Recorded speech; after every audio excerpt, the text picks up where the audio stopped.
Bonjour.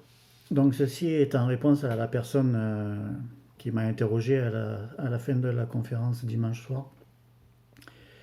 Et donc je lui ai promis de répondre. Cette personne m'a demandé de lui démontrer l'existence de Dieu. Donc je vais juste donner une piste et puis il faudra continuer avec ça. Je vous invite à lire le livre du Lévitique au chapitre 12, verset 3, si je ne dis pas de bêtises. Dieu parle à son peuple et il parle à propos de la femme et il lui dit le 8e jour, tu circonciras ton fils. Alors,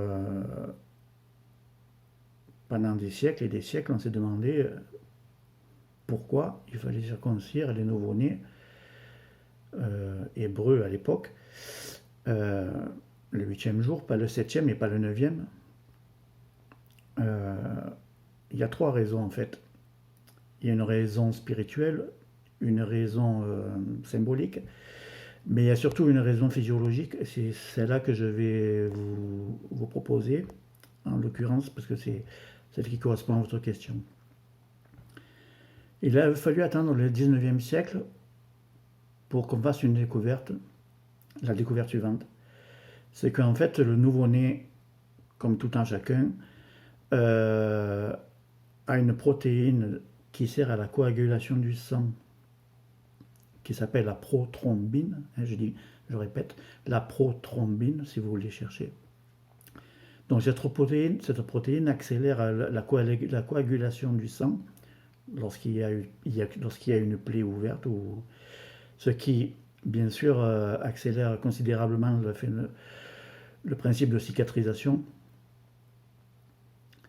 Et du coup, on comprend mieux pourquoi Dieu a ordonné aux Hébreux dans le désert qui puisait, où il n'y avait pas toutes les conditions sanitaires requises peut-être. On comprend maintenant avec le recul pourquoi Dieu a ordonné de le faire le 8e jour. Parce que tout simplement, le nouveau-né, ce jour-là, avec 115% de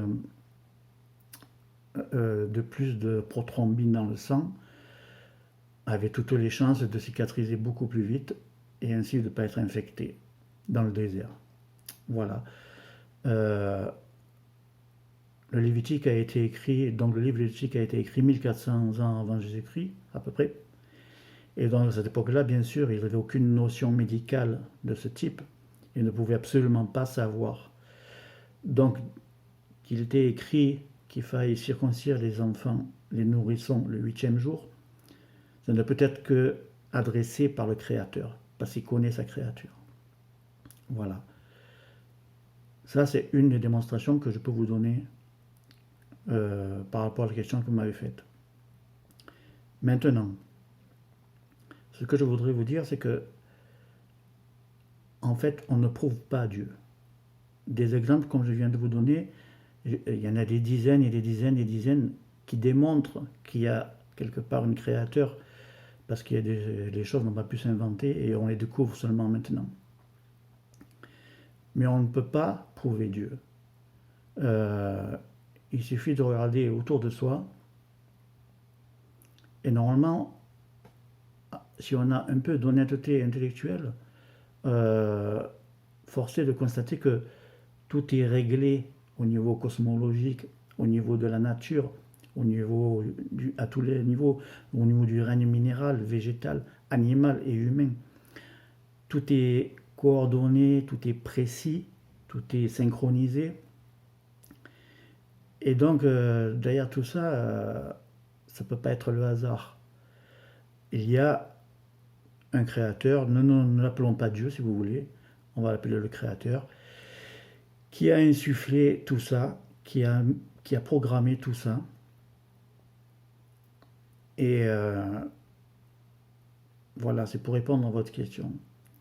En fait, le monde dans lequel nous vivons, dans ses moindres détails, est tellement coordonné, synchronisé et ajusté que ça peut pas être le fruit du hasard. Ça reviendrait à dire que vous prenez un singe, vous le mettez sur un piano et il vous sort et il vous joue la 5e symphonie de Beethoven d'un seul coup, d'un trait.